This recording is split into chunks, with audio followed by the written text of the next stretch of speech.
Medusa एक ऐसा नाम जो कि आपने कभी ना कभी किसी न किसी गेम में, मूवी में या कोई बहुत ही पुरानी कहानी में एक बार तो जरूर सुना होगा। जी हाँ, मेड्यूसा जिसका शिकार करने की कोशिश, इसको पकड़ने की कोशिश हजारों लोगों ने करी, लेकिन कभी कोई भी उसका शिकार नहीं कर पाया, कोई भी मेड्यूसा को नहीं पकड़ पाया। सो गाइस, आज हम लोग बात करेंगे मेड्यूसा की। मेड्यूसा 3 गॉर्गन सिस्टर्स में से एक है। 3 गॉर्गन सिस्टर के समूह को गॉर्गन कहा जाता है। इन तीनों ही बहनों के पास एक स्पेशल टाइप की पावर थी। पावर ऐसी थी कि ये जिसको भी देखती थी वो पत्थर की मूर्ति बन जाता था। इनके बालों की जगह नाग बने हुए थे, सांप बने हुए थे। लेकिन इन तीनों में से मेड्यूसा शुरू से ऐसी बिल्कुल नहीं थी।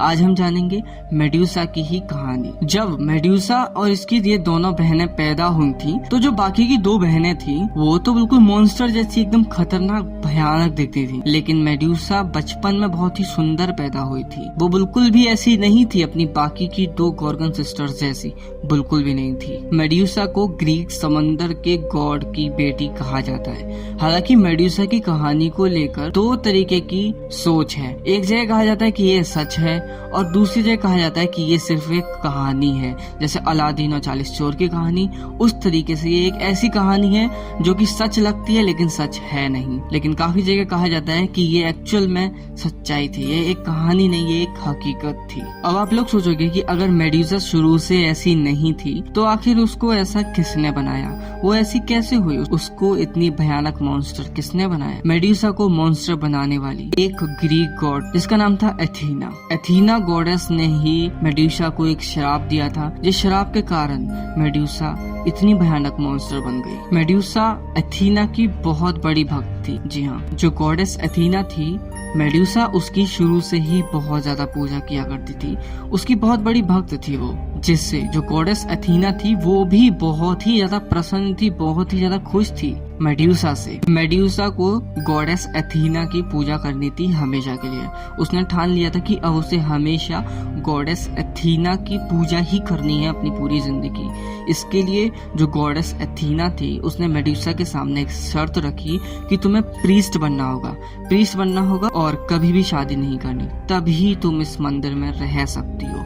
मेड्यूसा ने ये शर्तें मान ली और वो अब एक प्रीस्ट बन गई और गॉडेस एथीना के मंदिर में हमेशा के लिए उसने अपने आप को समर्पित कर दिया। अच्छा, शुरू में तो सब कुछ बहुत अच्छा चल रहा था।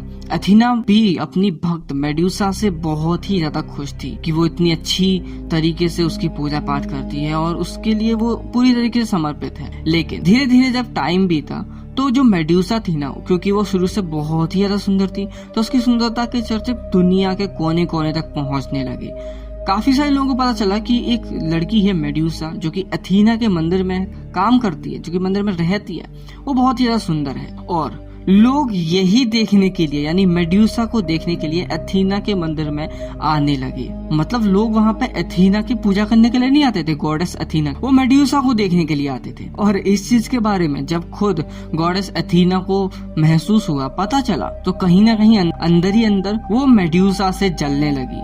मतलब आप लोग समझ सकते हो, एक गॉडेस एक भक्त से, अपनी भक्त से जलने लगी। गॉडेस एथीना को मेड्यूसा से ईर्ष्या होने लगी। तभी कहानी में एंट्री होती है उस जमाने के ग्रीक समुद्र गॉड पोसाइडन की। पोसाइडन जो कि समंदर का देवता था, वो भी मेड्यूसा के ऊपर पागल था। मेड्यूसा को देखते ही उसे उससे प्यार हो चुका था। उसने कई बार मेड्यूसा को प्रपोज किया। उसने मेड्यूसा के आगे आके बोला कि भाई मैं तुमसे प्यार करता हूँ। मेड्यूसा ने बोला नहीं, मैं नहीं कर सकती। सो इन शॉर्ट, उसने काफी बार मेड्यूसा को प्रपोज करने की कोशिश करी। उसने मेड्यूसा के साथ काफी बार अपनी बात रखी, लेकिन मेड्यूसा कभी नहीं मानी। ऑफ कोर्स, क्योंकि वो एक प्रीस्ट बन चुकी थी। उसने देवी एथीना को ये वचन दिया था कि वो हमेशा के लिए इस मंदिर में एक प्रीस्ट की तरह रहेगी, शादी कभी नहीं करेगी। लेकिन पोसाइडन ने भी अपनी उम्मीदें कभी नहीं छोड़ी। पोसाइडन की काफी कोशिशों के बाद भी मेड्यूसा जब नहीं मानी तो पोसाइडन ने गलत रास्ता अपनाया।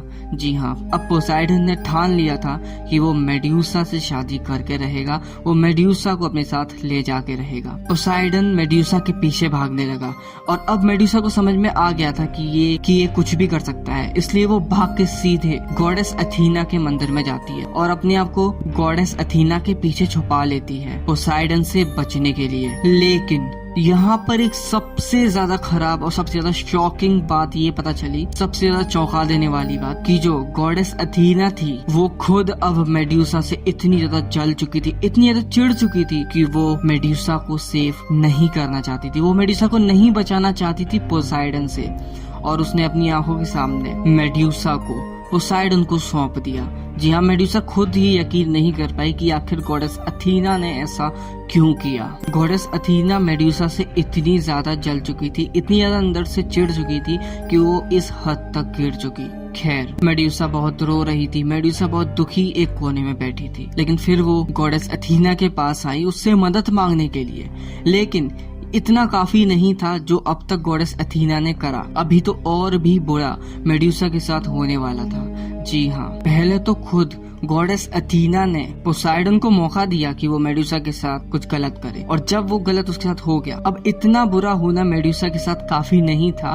गॉडेस अथीना ने मेड्यूसा को एक श्राप दे दिया कि जिस खूबसूरती पे वो इतना ज्यादा अपने आप को घमंड करती है, जबकि वो ऐसा घमंड नहीं करती थी, मेड्यूसा की जिस खूबसूरती के चर्चे दुनिया के कोने कोने तक हैं, जिसके पीछे लोग इसके मंदिर तक खींचे चले जाते थे, वो खूबसूरती ही अब नहीं रहेगी। जी हाँ, मेड्यूसा हमेशा के लिए एक बदसूरत इंसान बन जाएगी। श्राप देते ही मेड्यूसा का जो चेहरा था वो एक भयानक चेहरा बन गया। उसकी बाकी दोनों बहनों की तरह उसका चेहरा भी बहुत ही भयानक हो गया। उसकी आंखें लाल लाल हो गईं, उसके बालों की जगह सांप निकले आए जैसे उसकी बाकी की दो बहनों के हैं। और साथ ही गॉडेस अथीना थी, उसने मेड्यूसा से कहा कि अब तुम जिसको भी देखोगी वो पत्थर का बन जाएगा। यहाँ तक कि अगर वो खुद को भी कहीं शीशे में या फिर पानी में देखेगी तो वो खुद भी पत्थर की मूर्ति बन जाएगी। अब मेड्यूसा को भी बहुत गुस्सा आने लगा, उसके अंदर की इवलनेस जागने लगी। जी हाँ, क्योंकि मेड्यूसा भी अब एक राक्षस बन चुकी थी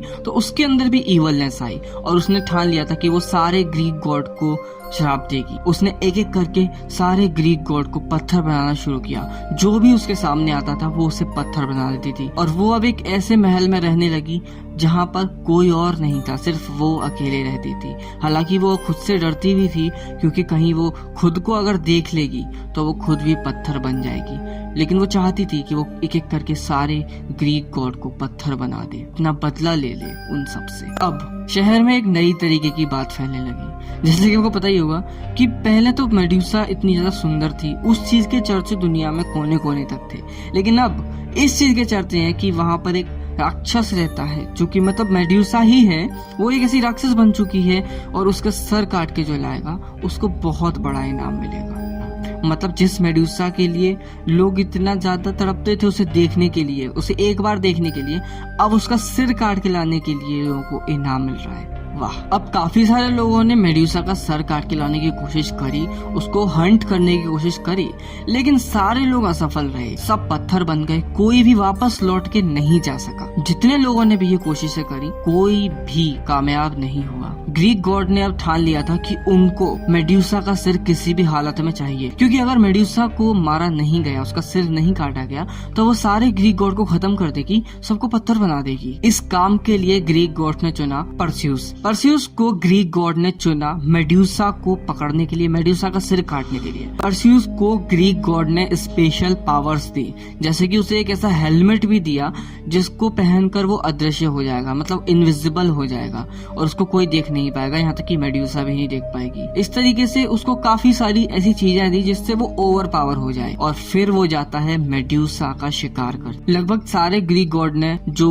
परस्यूस को कुछ ना कुछ स्पेशल वेपन दिया जिससे वो खुद को सेव कर सके और मेड्यूसा को खत्म कर सके। और आखिरकार इतनी सारी शक्तियों को लेकर जब परसियस मेड्यूसा का सिर लेने के लिए गया, वो कामयाब हुआ और उसने मेड्यूसा का सिर काट लिया। खास बात ये थी कि उसने सिर तो काट लिया था लेकिन मेड्यूसा अभी भी जिंदा थी, यानी उसका सिर अभी भी जिंदा था, बट हाँ उसे काट लिया था और वो वापस से उसे लेके आ गया। अब जो परसियस था ना, उसने इस सर का यूज करके काफी सारी लड़ाइयों में अपने आप को जिताया, यानी काफी सारे राक्षसों, काफी सारे दुश्मनों को उसने इस सिर के इस्तेमाल से, मेड्यूसा के इस्तेमाल से पत्थर बनाया, और ऐसे करके परसियस ने काफी सारी जंगें जीती। आखिरकार इतनी सारी जंग जीतने के बाद और मेड्यूसा का सिर काट के लाने के बाद परसियस ये सिर वापस से गॉडेस एथीना को दे देता है। जी हाँ, और एथीना इस सर को अपनी शील्ड में लगा लेती है, जिसको हम इस फोटो में भी देख सकते हैं। सो गाइस, ये थी